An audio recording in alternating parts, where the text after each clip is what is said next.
इनका जो कैंपस है मैं काफी बार गया हूँ, वहाँ ऐसा माहौल है, बच्चे महसूस करते हैं कि मैं मेरे घर में बैठ के पढ़ रहा हूँ। फास्ट रिजल्ट चाहिए जो सीएलसी में मिला, आज तक किसी संस्था में नहीं मिला। मतलब बहुत जड़ी बूटी है सिलेक्शन के लिए। आप जिस चीज को सपने में भी नहीं सोच सकते थे, उस चीज को हमारे को सीएलसी ने, श्रवण जी घोष साहब ने आज हकीकत में तब्दील करके दिखाया। स्थिति ये थी कि हमारे आसपास के 50 किलोमीटर तक कोई डॉक्टर नहीं हुआ करते थे। उस हिंगोनिया में डॉक्टर बनने की शुरुआत हुई, और वो जो शुरुआत हुई उसमें भाई श्रवण जी का सबसे बड़ा महत्वपूर्ण योगदान था।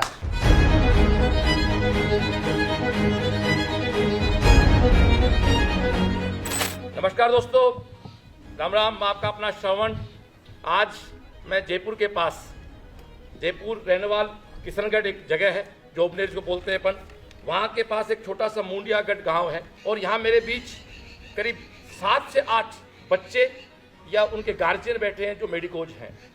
8 से 10 वो गार्जियन हैं जिनके बच्चे सीएलसी पढ़ रहे हैं। अनु अग्रवाल, आप लेडी हार्डिंग में हैं, सीएलसी आए, आपका स्कोर था 558, और 558 को बढ़ा के आपने स्कोर किया 667, 111 नंबर बढ़ा के आज आप लेडी हार्डिंग में हैं। उसके बाद अशोक बावरिया हमारे बीच, जिसके घर में बैठे हम लोग, अशोक जो जिस घर में बैठे हैं, आपके गांव है मुंडियागढ़, किशनगढ़ रेनवाल के पास है। आप सीएलसी आए, 11वीं बार में आपने वहाँ से केवीएम से किया। अशोक आया, एक लड़का हमारा आर्यन यादव है जो मौलाना आजाद में है, वो आज नहीं आ पाया, वो दिल्ली चला गया था, और सुरेंद्र बुढ़ा। तो तीनों बच्चे 10th पास करते हैं, 10th पास करके सीएलसी आते हैं, और ये तीनों बच्चे प्लस अनु, चारों आप हॉस्टल में रहे। तो ये चारों बच्चे हॉस्टल में रहे, हॉस्टल में रह के आप सिलेक्ट हुए। तो निश्चित रूप से मैं यहाँ ये बात करना चाहता हूँ, जैसे कई बार लोग कहते हैं कोटा और सीकर में श्रवण जी क्या फर्क है, तो बड़ा फर्क है। कोटा में आप सिलेक्ट वहाँ भी होते, मैंने कहता सिलेक्ट वहाँ भी होते हैं, सिलेक्ट हमारे यहाँ भी होते हैं। वहाँ सिलेक्ट होता तो मम्मी को, दादी को साथ रहना पड़ता है किसी को। यहाँ तो सीएलसी मम्मी है, वही दादी है, वही टीचर है, वही मेंटर है, वही टीवी है, वही अखबार है, सब कुछ सीएलसी है। सबसे पहले मैं श्रवण जी को धन्यवाद देना चाहता हूँ कि ये किशनगढ़ रेनवाल ग्रामीण क्षेत्र है। इस क्षेत्र से जो भी बच्चों को मैं गाइडलाइन करके आपके पास भेजा, मेरे ख्याल में 99% आपने रिजल्ट दिया। हमारे लिए सौभाग्य की बात नहीं हो सकती, क्योंकि मेरे यहाँ 10 से जो भी बच्चे गए, वो श्रवण जी का सीनियर पास होने के बाद में ये जब भी जवाब आया कि उसका सिलेक्शन हो गया, मुझे भी खुशी हुई, और इस क्षेत्र के लोगों को बहुत बड़ा इसका बेनिफिट्स मिला। श्रवण जी के पास जिसको भी भेजा उसका रिजल्ट हमें पॉजिटिव मिला, क्योंकि श्रवण जी का जो वहाँ का एटमॉस्फेयर है, बच्चों के साथ जो उनका जुड़ाव है, वो वैसा मेरे ख्याल में राजस्थान में तो कहीं किसी कोचिंग इंस्टीट्यूट में नहीं हो सकता, जो प्रत्येक बच्चे को, केवल बच्चे को नहीं, उसके परिवार के सदस्य तक जानते हैं। आज नहीं 10 साल पहले सिलेक्शन हुआ, उसको भी इनके जहन में याद है कि अमुक बच्चा उस एरिया का है। जब भी बच्चे की बात आती है, मेरे पास ये टेलीफोन करके कहते हैं कि आपके रेनवाल परिक्षेत्र का ये बच्चा है यार, इसका सिलेक्शन मैं 100% दूंगा।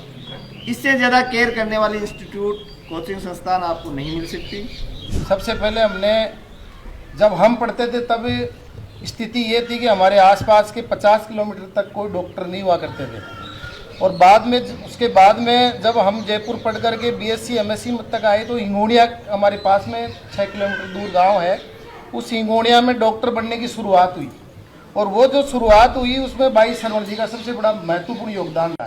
आम आदमी जो किसान वर्ग के बच्चे हैं, वो सहज ही जो कोटा और बड़े बड़े जो इंस्टीट्यूट जिनका नाम चल रहा था, जहाँ पैसे जमा होते थे सिर्फ, और बच्चे लास्ट में स्थितियाँ ये रही है कि वो बच्चे डिप्रेशन और टेंशन से बहुत सारी ट्रेजेडियों के शिकार होकर के गाँव में आते थे।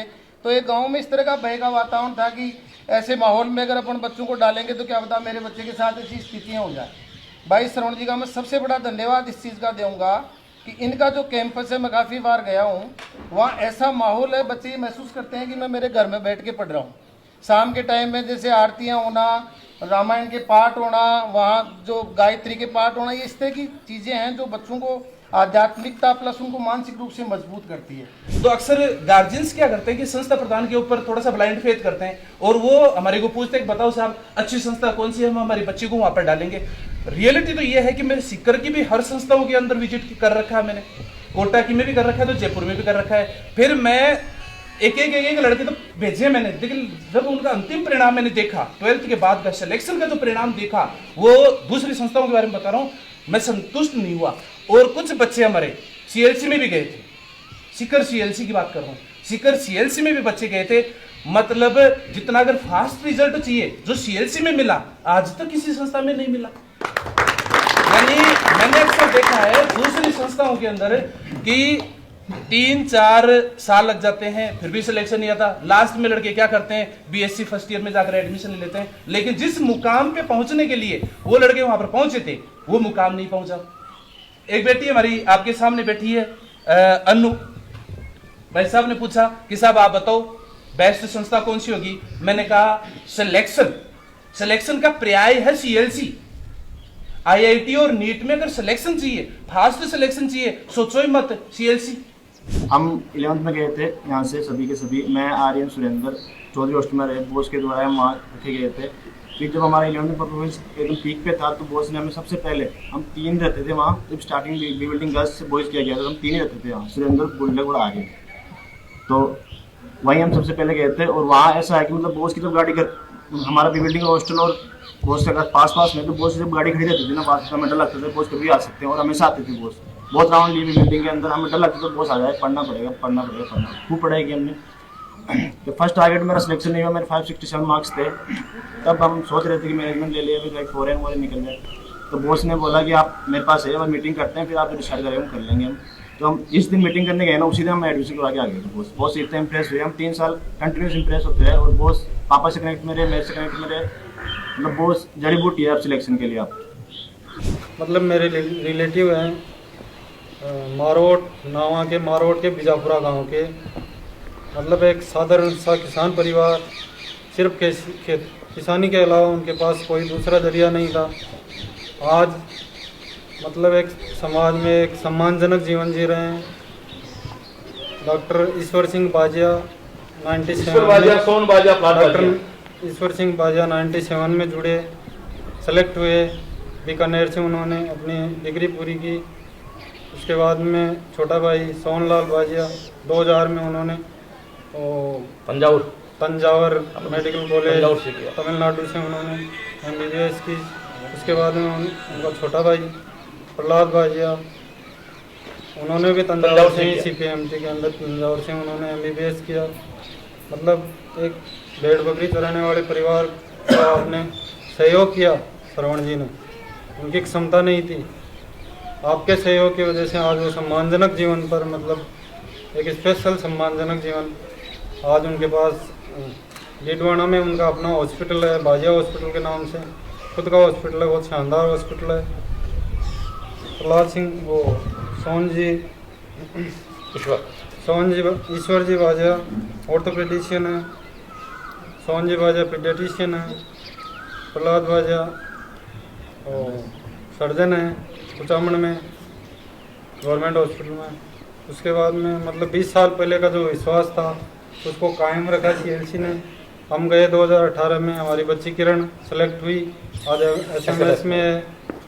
हम यहाँ जयपुर जिले के मुंडियागढ़ गांव से किसान खेती करने वाले आदिम परिवार के मेंबर है।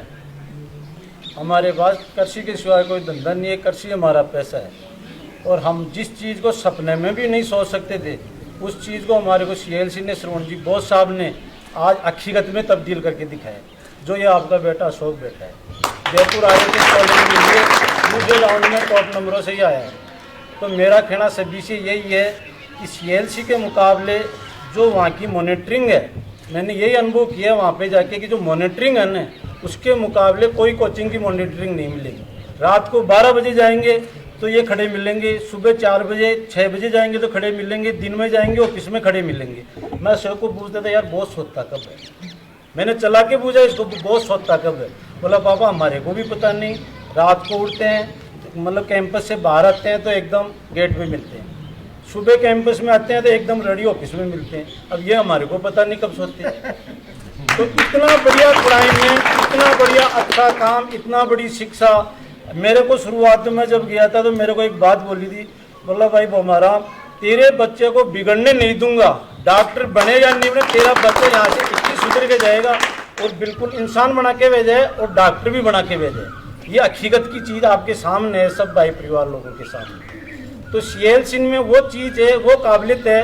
हम जब शुरू में गए, कई कोचिंग सेंटरों में भी गए, मैंने वहाँ 10-20 स्टूडेंटों से बात की किसी के 90% ट्वेल्थ में, किसी के 88% ट्वेल्थ में, किसी के 95% ट्वेल्थ में, और कोचिंगों के बच्चे। जब CLC में आके मैंने पूछा तो कोई 80% वाला, कोई 75% वाला, कोई 78 वाला, उन बच्चों को ये बराबर मतलब रिजल्ट देते हैं और डॉक्टर बना के भेजते हैं। मैं तो इससे बड़ी और कोई कामयाबी नहीं समझता। 90% वाला, 95% वाला तो डॉक्टर बनना ही है, वो तो नज़दीकी में है। जो 70% वाले बच्चे को डॉक्टर बना, उसकी काबिलियत को मैं मानता हूँ हमेशा। तो मेरा कहना सभी से यही है, ग्रामीण एरिया से जुड़ने वाले आदमी श्रवण जी बहुत अच्छे इंसान है।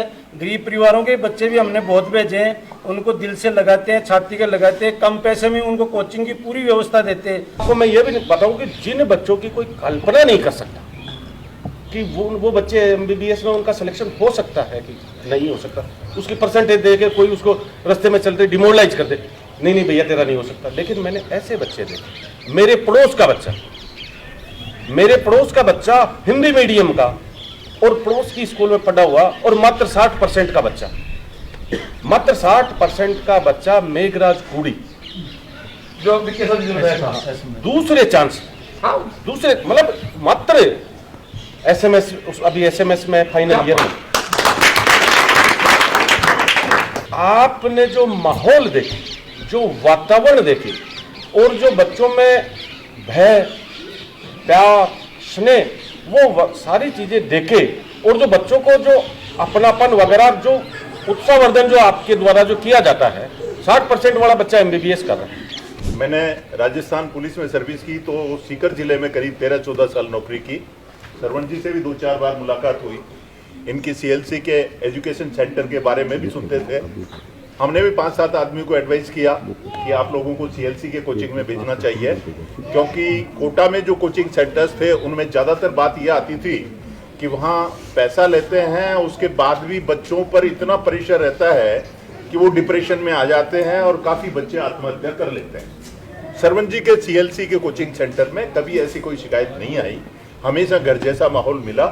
और हमने 14 साल की नौकरी सीकर में की, उसके बाद झुंझुनू में की, तो हमेशा इनकी कोचिंग सेंटर की बढ़िया बात सुनी।